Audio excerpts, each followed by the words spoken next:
Welcome to Q physics academy. आज का जो ये स्मॉल वीडियो है बहुत ही इंपॉर्टेंट और प्रैक्टिकल पर्पस से बहुत इंपॉर्टेंट है, ठीक है। क्योंकि जो अभी बहुत सारा सेमेस्टर का स्टूडेंट है, जो लोग अभी बीएससी में है, जो लोग अभी एमएससी में है और जो लोग अभी बीटेक बेसिकली कर रहे हैं, उसके लिए इस छोटा एक कैलकुलेशन में स्टूडेंट लोग बेसिकली उसको दिक्कत होता है, वैसे बहुत डिफिकल्टी फील होता है इस एक छोटा कैलकुलेशन में। और वो कैलकुलेशन बेसिकली क्या है, आपको मैक्सिमम प्रोपोर्शनल एरर कैलकुलेशन करना होगा किसी भी पैरामीटर का, ठीक है। सो ये प्रैक्टिकल रिलेटेड कॉन्सेप्ट है, तो हम लोग थोड़ा सा प्रैक्टिकली इसको सोचे कैसे हम लोग क्या करने वाले, प्रैक्टिकली आप थोड़ा सा सोचिए।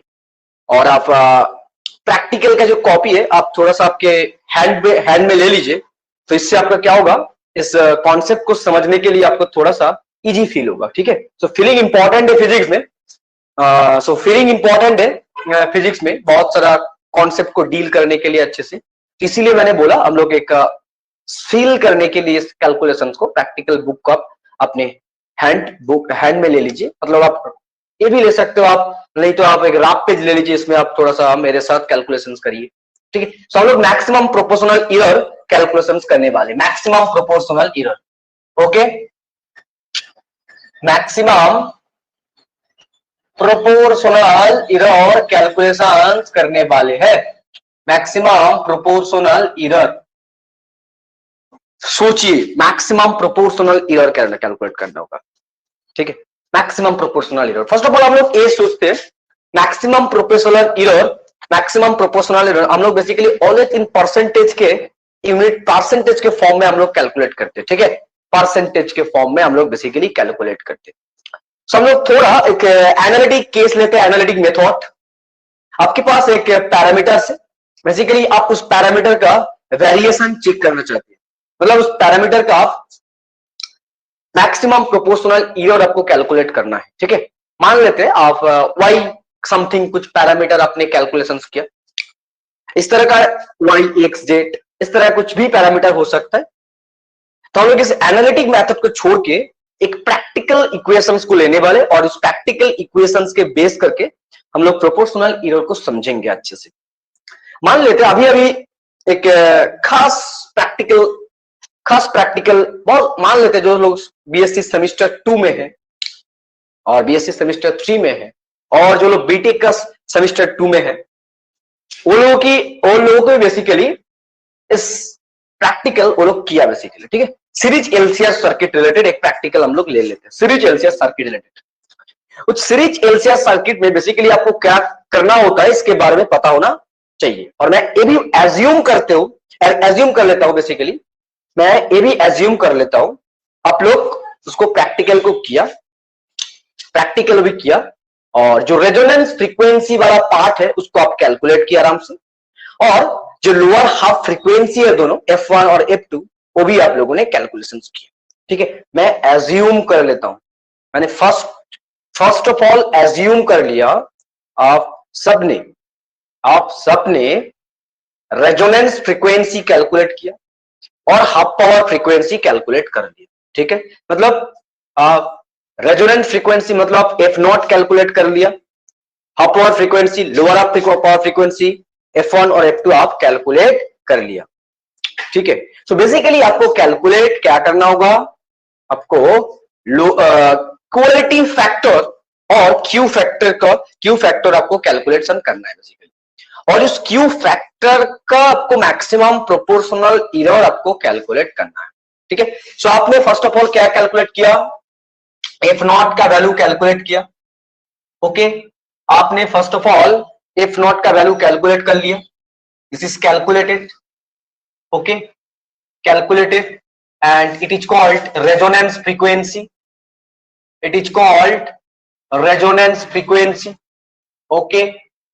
एंड आपने always F1 and F2 are lower half power frequency, okay, lower half power frequency ये भी आप कैलकुलेट किया, लोअर हाफ पावर फ्रीक्वेंसी है, इस दोनों भी आप कैलकुलेट किया बेसिकली।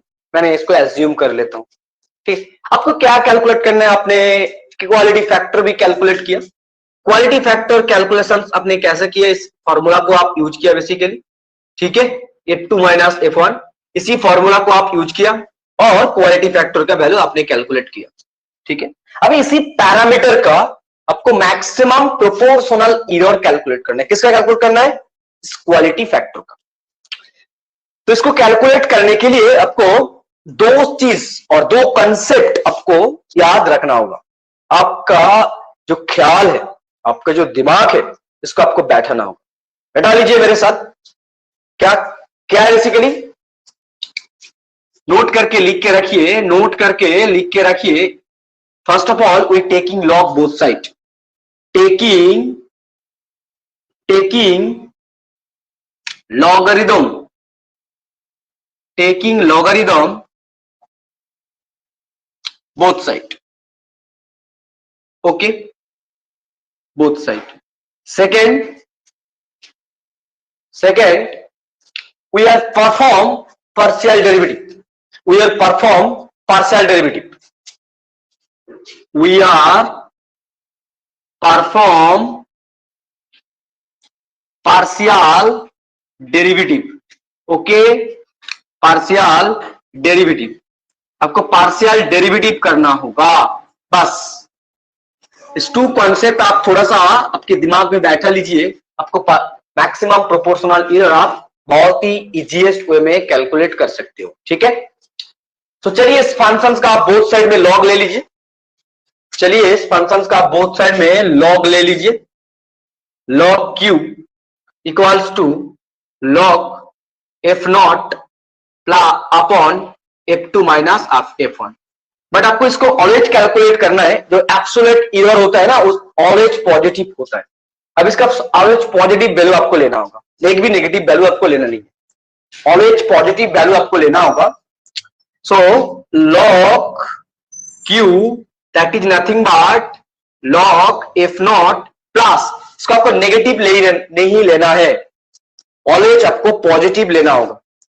जब जब आपको मैक्सिमम प्रोपोर्शनल एरर कैलकुलेशंस करने का टाइम आपको ऑलवेज पॉजिटिव लेना है।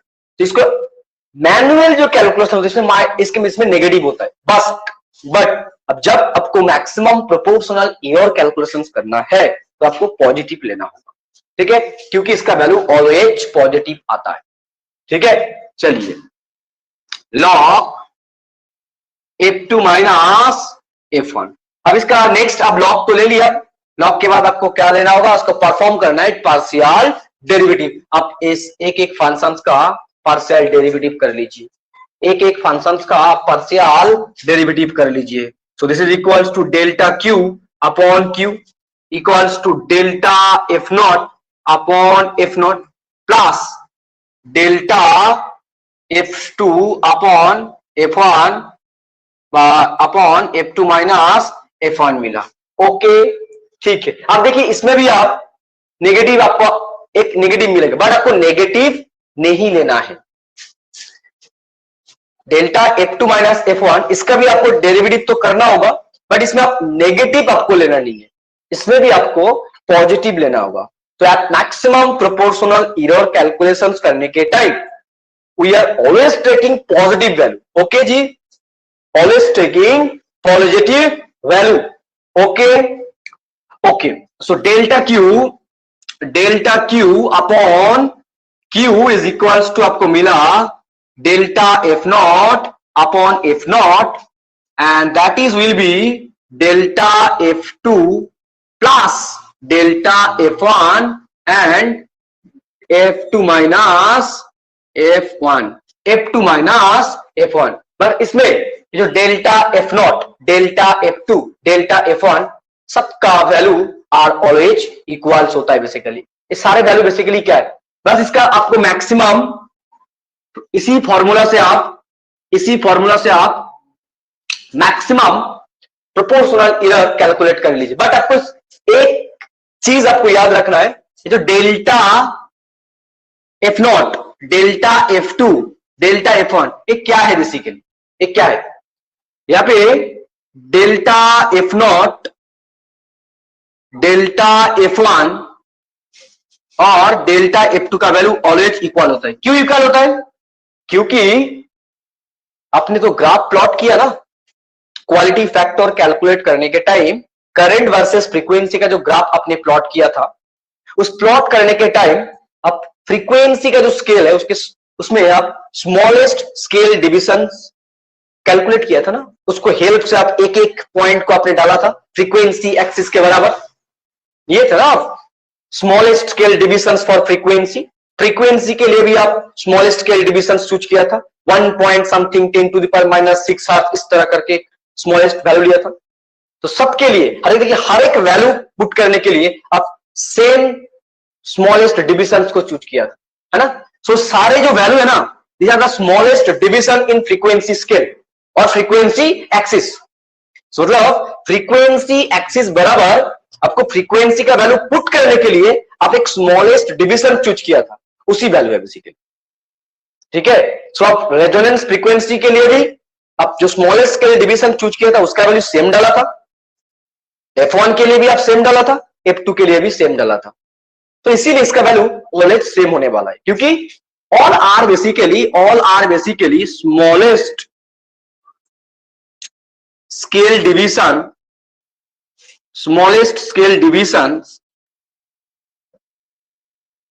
in frequency axis, along frequency axis, okay, along frequency axis। तो आपका प्रैक्टिकल नोटबुक में है, आप एक बार चेक कर लीजिए। सो इस सारे का वैल्यू ऑलवेज इक्वल्स, ठीक है, इक्वल्स। सो जो इक्वेशंस आपको मिला, ये वाला इक्वेशन बेसिकली आपको अल्टीमेट क्या मिलेगा, देखिए delta Q upon Q delta F not upon F not plus 2 delta F, हम लोग मान लेते इसको delta F upon F2 minus F1। बस इसी फॉर्मूला से आप delta Q upon delta Q का वैल्यू कैलकुलेट कर लीजिए। इसमें आप डेल्टा एफ नॉट और स्मॉलेस्ट स्केल डिविजन का वैल्यू पुट करिए, डेल्टा एफ उसमें भी इसका वैल्यू सेम होगा, ठीक है। और एफ नॉट मतलब आप रेजोनेंस फ्रीक्वेंसी ऑलरेडी कैलकुलेट किया, F2 आपने हाफ पावर फ्रीक्वेंसी भी ऑलरेडी कैलकुलेट किया, सारे का वैल्यू आप यहाँ पे डाल दीजिए और delta Q upon Q calculate कर लीजिए। अब आपको मैक्सिमम प्रोपोर्शनल और परसेंटेज में कैलकुलेट करना होगा। सो परसेंटेज में कैलकुलेट करने के लिए अब इससे आप 100 से मल्टीप्लाई कर लीजिए, इसी से आपको मैक्सिमम प्रोपोर्शनल एरर कैलकुलेशंस हो जाएगा। तो आपको किसी भी फंक्शंस का, किसी भी पैरामीटर का अगर मैक्सिमम प्रोपोर्शनल एरर कैलकुलेट करना है, उसमें आपको देखना होगा बेसिकली क्या क्या देखना है। बेसिकली जो फंक्शंस का मैक्सिमम प्रोपोर्शनल एरर कैलकुलेट करना है, उसी फंक्शन रिलेटेड जो फॉर्मूला है, उसी फॉर्मूला के आपको फोकस करना होगा। और उस फॉर्मूला में आपको देखना है कौन सा कांस्टेंट टर्म है और कौन सा वेरिएबल टर्म है। मतलब आपने कैलकुलेट किया, खुद से कैलकुलेट किया, प्रैक्टिकली कैलकुलेट किया, उसके ऊपर आपको फोकस करना है, ठीक है। जिस वैल्यू को आप प्रैक्टिकली कैलकुलेट किया, या फिर देखिए आप F0 और F2 और F1 का वैल्यू कैलकुलेट किया ना प्रैक्टिकली, तो इसी का आपको पार्शियल डेरिवेटिव लेना है, पार्शियल डेरिवेटिव लेना है। मान लेते हैं इसी प्रैक्टिकल के ऊपर और एक पैरामीटर का आप मैक्सिमम प्रोपोर्शनल एरर कैलकुलेट कर लीजिए, ठीक है। मान लेते हैं आप रेजोनेंस फ्रीक्वेंसी कैलकुलेट किया, प्रैक्टिकली रेजोनेंस फ्रीक्वेंसी कैलकुलेट किया, ठीक है, एलसीआर सर्किट में। बट उसी एलसीआर सर्किट में आपको एक इंडक्टर गिवन है, अननोन इंडक्टर गिवन है, ठीक है। उस इंडक्टर का आपको इंडक्टेंस बेसिकली कैलकुलेट करना होगा। रेजोनेंस फ्रीक्वेंसी आपने कैलकुलेट कर लिया, ठीक है। सो बेसिकली मतलब दिस इज कैलकुलेटेड, ओके, आपने इसको कैलकुलेट कर लिया, बट आपको और सी आपके पास गिवन है, ओके जी, सी आपके पास गिवन है, दिस इज कैलकुलेटेड, आपने प्रैक्टिकली इसको कैलकुलेट किया और सी गिवन है। जो सर्किट था उस सर्किट में सी गिवन है, तो ये वाला कांस्टेंट होगा, जो गिवन होगा ना वो कांस्टेंट है, जो गिवन है जैसे बेसिकली आपको उसको क्या लेना, उसको कांस्टेंट मानना होगा, आपको उसको कांस्टेंट मानना होगा। अभी आपको क्या कैलकुलेट करना है, एल का वैल्यू कैलकुलेट करना है, इंडक्टेंस का वैल्यू कैलकुलेट करना है प्रैक्टिकली, और कैलकुलेट भी करना है, और इस कैलकुलेशन में आप कितने एरर किया वो भी कैलकुलेट करना है, ठीक है। सो रेजोनेंस फ्रीक्वेंसी का फॉर्मूला बेसिकली क्या होता है भाई, फ्रीक्वेंसी का जो फॉर्मूला होता है omega not square equals to 1 upon LC, but आपको कैलकुलेट करना है एल, तो इसीलिए omega not square into C, omega not square का वैल्यू बेसिकली क्या होता है 4 pi square F not square into C. But इसमें देखिए आप सी का वैल्यू गिवन था, इसलिए आपको कांस्टेंट लेना होगा, और 4 पाई आर ऑलवेज कांस्टेंट। सो इसमें F not square is only calculated value, तो इसी का आपको ओनली पार्शियल डेरिवेटिव करना होगा, सी का नहीं, सी का वैल्यू गिवन था क्वेश्चन में, यस और नो, अच्छे से समझ लीजिए, ठीक है। सो आप फिर से आप इसी फंक्शंस का लॉग ले लीजिए, लॉग ले लीजिए, बट इसमें आपको पॉजिटिव करना है, ऑलवेज पॉजिटिव, इस पे भी आपको नेगेटिव ले ही लेना है। सो आप जो कांस्टेंट वैल्यू है उसको छोड़ दीजिए, सिर्फ आप ले लीजिए लॉग एफ नॉट स्क्वायर। सो इसका मतलब 2 लॉग एफ नॉट। अब इसका पार्शियल डेरिवेटिव परफॉर्म कर लीजिए, सो आपको मिलेगा delta L upon L equals to 2 delta F not upon F not. चलिए अब डेल्टा एफ नॉट का वैल्यू मतलब फ्रीक्वेंसी का स्मॉलेस्ट स्केल डिवीजन जो ग्राफ में है, और एफ नॉट जो वैल्यू आपने कैलकुलेशंस किया उसी को डाल दीजिए, आप मैक्सिमम प्रोपोर्शनल एरर कैलकुलेट कर लीजिए। परसेंटेज में कैलकुलेट करने के लिए आपको क्या करना होगा भाई, डेल्टा एल अपॉन एल को आप कैलकुलेट करने के बाद 100 से मल्टीप्लाई कर लीजिए। This is the called maximum proportional error in percentage, maximum proportional error और परसेंटेज एरर। चलिए maximum percentage error, maximum percentage error आपने कैलकुलेशंस किया, ओके। तो इसी फॉर्मूला से आप मैक्सिमम परसेंटेज एरर आप कैलकुलेट कर सकते हो, मैक्सिमम परसेंटेज एरर आप कैलकुलेट कर सकते हो। सो बेसिकली आपको जो छोटा छोटा बात मैंने बोला, इस बात के ऊपर आपको थोड़ा सा कॉन्सेंट्रेट करना होगा। जो जो पैरामीटर का वैल्यू गिवन होता है ऑलवेज टेक इन कांस्टेंट, जो आपने प्रैक्टिकली कैलकुलेट किया उसको आप वेरिएबल मान लीजिए, ठीक है। और जो आपको ऑलरेडी कैलकुलेट करना है बाद में, अल्टीमेट जो कैलकुलेट करना है वो तो वेरिएबल ही होगा, ठीक है। सो जो गिवन होता है इसको आप कांस्टेंट मान लीजिए, और जो आपको प्रैक्टिकली आपने कैलकुलेट किया उसको आप वेरिएबल मान लीजिए, उसी का आप पार्शियल डेरिवेटिव कर लीजिए। बस इसी चीज के ऊपर आप थोड़ा सा कॉन्सेंट्रेट कीजिए, आप आराम से मैक्सिमम प्रोपोर्शनल एरर और परसेंटेज एरर आप कैलकुलेट कर सकते हो एग्जाम में, ठीक है। शायद ये वाला वीडियो आपके लिए थोड़ा सा बेनिफिशियल हो गया, अगर बेनिफिशियल हो गया, नेक्स्ट प्रैक्टिकल रिलेटेड कौन सा वीडियो आपको जरूरत है आप थोड़ा सा कमेंट करके बता दीजिए, कोशिश करेंगे इसको आपको कंसेप्ट को क्लियर करने के लिए, ओके। Thank you. फिर नेक्स्ट वीडियो में हम लोग फिर से आपका कॉन्सेप्ट को दूर करने के लिए आप आ जाएंगे, ओके जी, ठीक है, ओके, थैंक यू।